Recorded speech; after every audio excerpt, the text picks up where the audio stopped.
महल के ससुराल में चूल्हे पर खाना बनाने वाली देवरानी। लो, नई बहू के हिसाब से मैंने तुम्हारा मेकअप भी कर दिया, वो भी सिर्फ माँ जी के कहने पर, वरना मैं तुम्हारा बिल्कुल भी मेकअप नहीं करती। गांव से जो आई हो, गांव की गवार। भले ही जेठानी जी आप मुझे गांव की गवार बोलो, मुझे बुरा नहीं लगता, लेकिन मैं इतनी भी अनपढ़ नहीं हूँ। ये बातें बंद करो, रसोई में जाकर अपनी पहली रसोई का खाना बनाओ। जी जेठानी जी।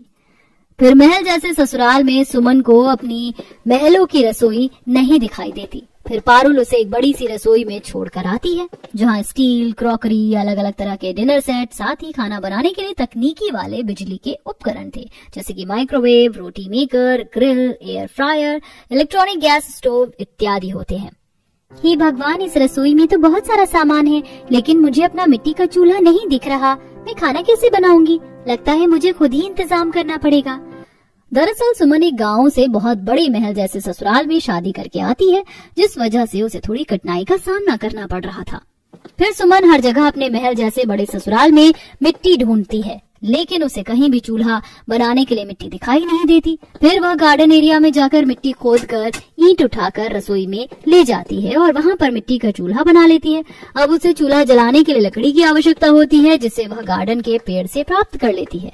लेकिन गीले चूल्हे और लकड़ी की वजह से रसोई से पूरे महल में धीरे धीरे धुआं हो रहा था। ये देख जेठानी बहुत ज्यादा उदास हो जाती है और फौरन रसोई में आ जाती है।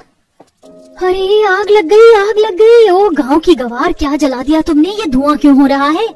अरे दीदी कुछ नहीं, हम तो बस खाना बना रहे थे। मेरा चूल्हा और लकड़ी दोनों गीले हैं, इसलिए घर में धुआं धुआं हो गया।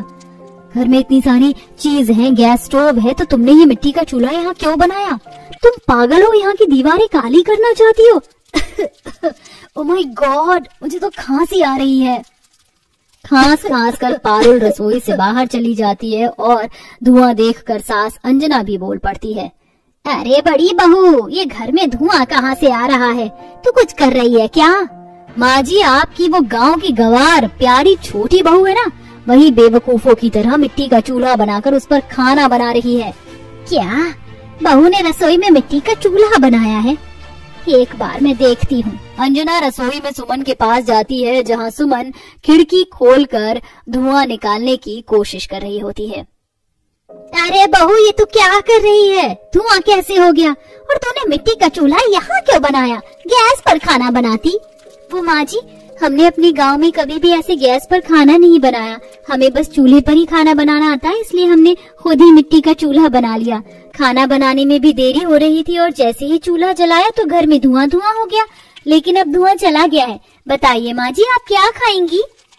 तो जो भी बनाएगी वो सब मैं खा लूंगी, क्योंकि मुझे पता है तो अच्छा खाना ही बनाएगी। और अगर तू मिट्टी के चूल्हे पर खाना बनाने में संतुष्ट है तो तू ऐसे ही काम कर, मुझे इससे कोई आपत्ति नहीं है। जी माँ जी। मुझे तो लगा माँ जी इसको डांटेंगी, लेकिन माँ जी ने तो इससे कुछ भी नहीं कहा। माँ जी, लेकिन रसोई में अगर चूल्हे पर ये लगातार खाना बनाएगी तो रोज धुआं होगा, और हमारी जो महल की दीवारें हैं उन पर कितना एक्सपेंसिव पेंट कराया है हमने, ये तो खराब हो जाएंगी ना। और मुझे तो खांसी आ रही थी इतनी तेज।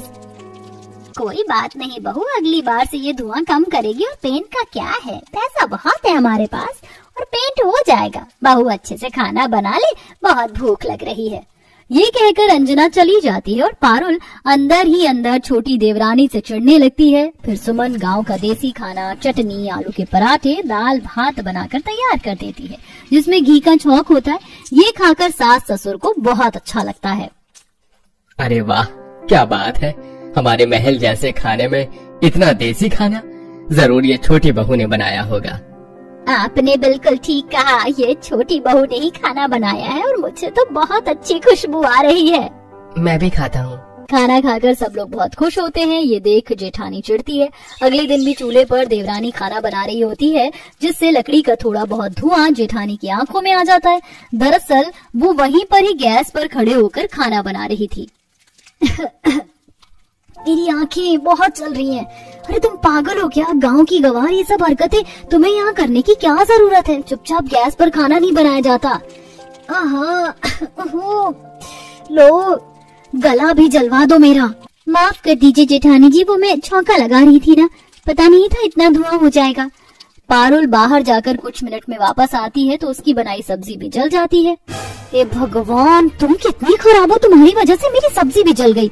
तुम मुझे परेशान करने के लिए इस महल वाले ससुराल में आई हो क्या? बता दो मुझे, मेरी सारी मेहनत खराब कर दी तुमने।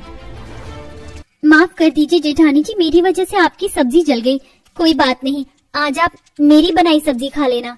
फिर मजबूरन पारुल को सुमन की बनाई सब्जी खानी पड़ती है और घर के लोग छोटी बहू के खाने की फिर से तारीफ करते हैं। अरे बहू, जरा रोटी देना। हाँ पापा जी, लीजिए घी लगाकर। सुमन 2 रोटी में घी लगाकर एक दूसरे से चिपड़ती है। ये देख जेठानी को घिन होती है। पापा जी, आप इस तरह से अनहाइजीनिक रोटी इसकी कैसे खा सकते हैं, वो भी घी में डूबी हुई? इससे आपकी सेहत खराब हो जाएगी। अरे बड़ी बहू, ये घी बहू अपने गांव से लाई है और देसी खाना तो बहुत अच्छा लगता है। बहू ने चूल्हे की रोटी बनाई है, बहुत स्वाद लगती है ऐसे खाने से। हाँ बहू, मुझे तो बहुत अच्छा लग रहा है। ले, तू भी खा कर देख। नहीं माँ जी, मुझे नहीं खा कर देखना, मैं सूखी रोटी खा लूंगी। अरे सुमन, तुम बहुत अच्छा देसी खाना बनाती हो। मैंने लिट्टी चोखे के बारे में बहुत सुना है, तुम कल जरूर बनाना। बस इतनी सी बात, मैं जरूर बनाऊंगी जी। इस महल वाले घर में आपने हमेशा बाहर का खाना और शहर वाला खाना खाया होगा, पर कल मैं आप लोगों को गांव का खाना खिलाऊंगी। अगले दिन छोटी बहू लिट्टी चोखा बनाती है और रसोई से ही एक थाली में करके सबको खाना परोस देती है। वहीं बड़ी बहू डाइनिंग टेबल पर सलाद, सब्जी, चावल सजा सजा कर खाना परोसती है। माँ जी, वैसे आप कुछ भी कहिए, लेकिन गांव की देवरानी को ढंग से खाना सर्व करना नहीं आता। देखिए ना, रसोई से ही प्लेट लगा कर ला रही है। कोई इसे समझाए कि खाना पहले डाइनिंग टेबल पर लाया जाता है, फिर सर्व होता है। अरे बहू, तुम इसमें भी कंपटीशन कर रही हो। अब खाने को कैसे भी खा लो, खाना तो पेट में ही जाएगा ना। तुम्हारा सजा हुआ खाना भी हमें खाना है और बहू का रसोई से लाया हुआ भी। और बहू का तो ऐसे खाना लाने में टाइम बच रहा है क्योंकि वो पहले से ही प्लेट लगा कर ला रही है। बिल्कुल ठीक कहा अंजना तुमने। अरे वाह, तुमने बहुत अच्छा लिट्टी चोखा बनाया है। सुमन, थैंक यू सो मच। मैं तो अपने दोस्तों को भी तुम्हारे हाथ का खाना खिलाने के लिए इस महल में इनविटेशन दूंगा। जैसे लोग बोले आए महल में लेकिन खाना गांव का खा रहे हैं। यही तो खासियत है इस महल की। यहाँ के लोग भले ही शहर वाले हों, लेकिन दिल से आज भी देसी हैं। अब तो बहुत ओवर हो रहा है गांव की देसी देवरानी का। I can't control. जब देखो सब लोगों को इसी की तारीफ करनी होती है। अब की बाहर खाना बनाएगी ना तो उसका खाना ही खराब कर दूंगी। रात के खाने में पारुल सुमन के चूल्हे को खराब कर देती है। सुमन जैसे तैसे मिट्टी को गीला हाथ लगाकर उसे ठीक कर देती है और अपना खाना बनाने लगती है। साथ में जेठानी भी खाना बना रही होती है। तब उसे फिर से खांसी आती है और गुस्से में पानी का जग लेकर उसके चूल्हे की लकड़ियों पर डाल देती है, जिससे एकदम से रसोई में धुआं हो जाता है और सांस आ जाती है। अरे अब फिर से इतना धुआं कहाँ से आ गया? तुम दोनों क्या कर रही हो? माँ जी, मेरी इसमें कोई गलती नहीं है।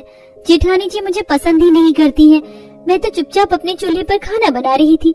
उनको फिर से खांसी आई होगी तो उन्होंने गुस्से में पानी का जग लेकर चूल्हे पर डाल दिया। हाँ तो क्या ही करूंगी, तुम्हारे इस मिट्टी के चूल्हे से और उसके धुएं से अब मैं परेशान हो चुकी हूँ। एक ही रसोई में मुझे नहीं लगता हम दोनों खाना बना सकते हैं। बस करो तुम दोनों, कौन सी तारीख में प्यार से एक साथ रहना सीखोगी? देखो, घर में 4 बर्तन होते हैं तो खटखटाते ही हैं। और रही इस चूल्हे से धुएं की बात, तो मैं अब यहाँ पर चिमनी लगवा दूंगी जिससे सारा धुआं घर से बाहर चला जाएगा। थोड़ा थोड़ा तुम दोनों एडजस्ट करो। अगर एक बहू शहर की है दूसरी गांव की है तो तालमेल तो बिठाना ही पड़ेगा। मैं नहीं चाहती मेरे महल जैसे घर में तुम दोनों इस तरह लड़ती रहो। लोग क्या कहेंगे? फिर सास अगले ही दिन चिमनी लगवा देती है जिससे देसी बहू का चूल्हे का धुआं चिमनी से बाहर चला जाता है और अब कोई धुआं नहीं होता है। वाह माँ जी, ये चिमनी तो बड़े काम की चीज है। इसे तो मैं अपने गांव में माँ के पास भी लगवाना चाहती हूँ। ठीक है बहू, लगवा लेना। सुमन, मुझे माफ कर दो। मैं चाहती तो चिमनी के बारे में तुम्हें पहले ही बता सकती थी कि मैं तुमसे लड़ने लग गई। मुझे समझना चाहिए था, लेकिन अब हम दोनों बहनों की तरह रहेंगी।